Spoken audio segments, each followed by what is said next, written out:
I'm Josephson, and today I am going to share with you what women in Western Ireland wore in the second half of the 19th century. And I am the first to admit that is an unusual topic for a show such as this. I'd like to tell you why.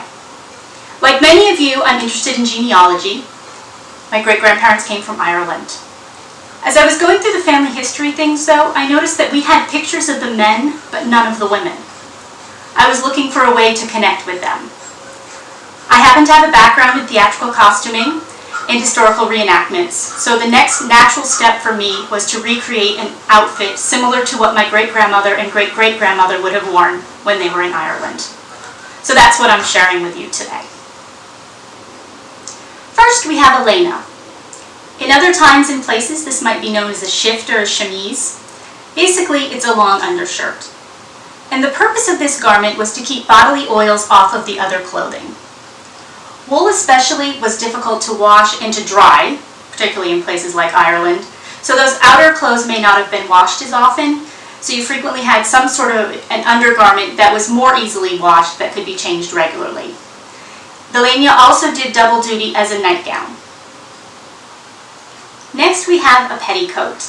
This is another undergarment that would help keep bodily oils off of the outer clothing. We also have a pocket.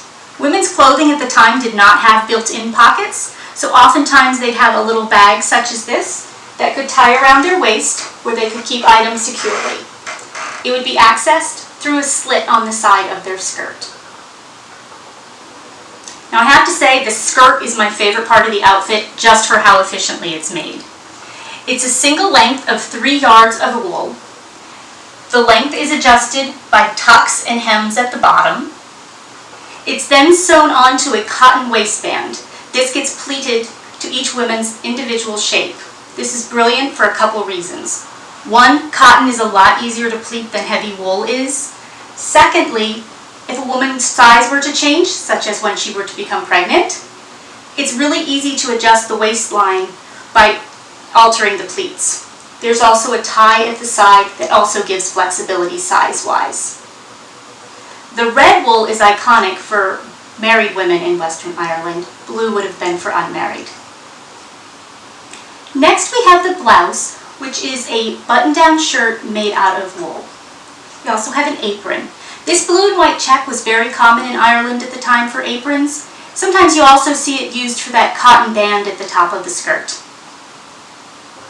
On top of all that, we have the everyday shawl. This would have been knit or crocheted out of wool, and it was worn by crossing it in the front and then tying it around in the back. And this would have been part of an outfit for daily wear, whether inside or outside. So the second iconic item in this outfit is the great shawl. Unfortunately, I don't have the skill set to weave one, so I have substituted in just a square of woolen cloth. And I don't feel too badly about doing that, because 100 or 150 years ago, this would have been an item that was purchased. It wasn't made at home. The great shawl was given to women when they got married, and they would have worn it for special occasions throughout their lifetime.